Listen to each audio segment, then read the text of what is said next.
Imagine what it's like to see death approaching. 37 railroad cars barreling toward you, no time to stop.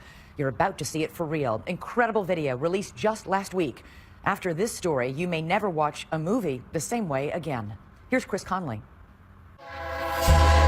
Here in the town of Jessup, an historic legal confrontation between the state of Georgia and an independent film director, Randall Miller, accused along with 3 other producers and crew supervisors of involuntary manslaughter. Mr. Johnson, you ready to proceed? Just last week, a courtroom showdown with all of Hollywood watching to determine if Randall Miller would become the first director in the history of the movie business to go to jail for a death on the set.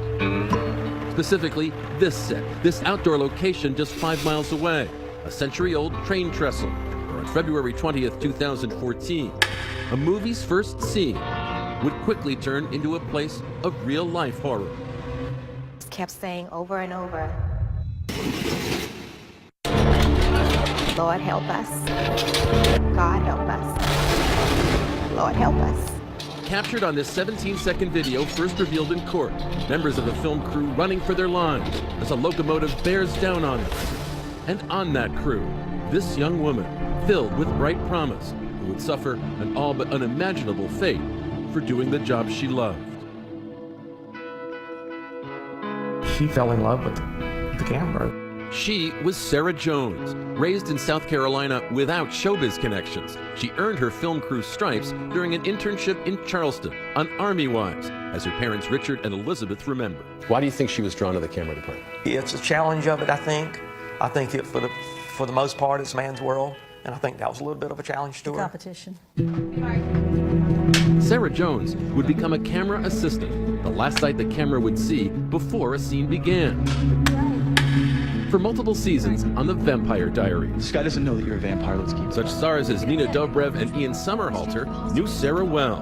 Sarah, the first time I saw her, I mean, she was literally right in front of my face. She was doing the slate. You couldn't help but notice Sarah Jones. great.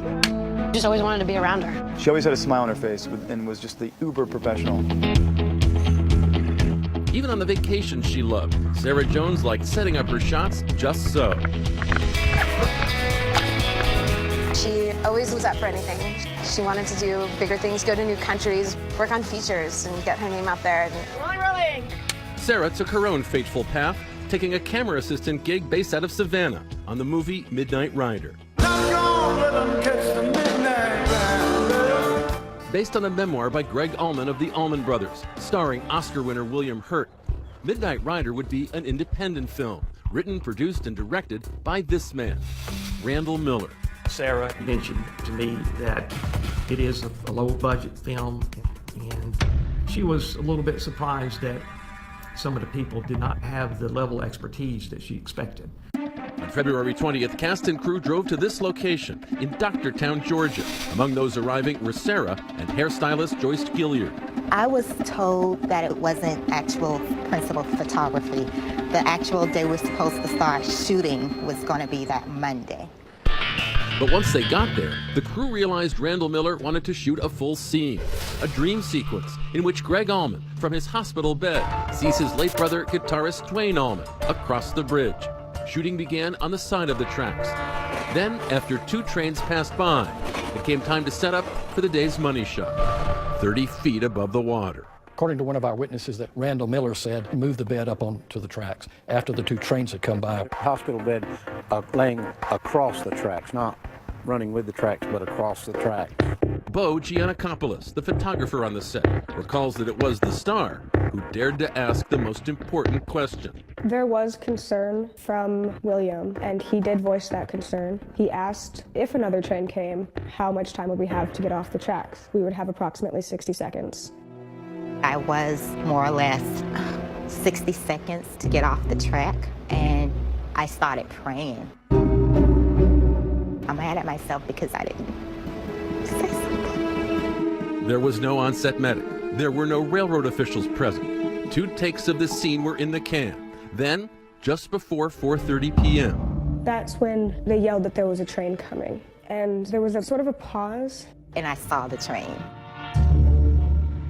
And you just immediately started running. CSX train Q12519 with 2 locomotives and 37 freight cars, barreling down the track at an estimated 57 miles per hour. I saw the light of that train. It was like the train was right there. So you had seconds to figure out what you were going to do. Cast and crew had to run toward the oncoming train along this narrow pathway to save their lives. This extraordinary video captures the scream of the fast-approaching train's horn as Randall Miller and other crew members frantically try to yank the hospital bed off the tracks, only to see it fall apart. It seemed to be so far away, and then all of a sudden just right there. It was almost like an explosion. When I realized that I could not get to land, that's when I ran to the side and held on to the iron girder, and I prayed I didn't get hit by the train.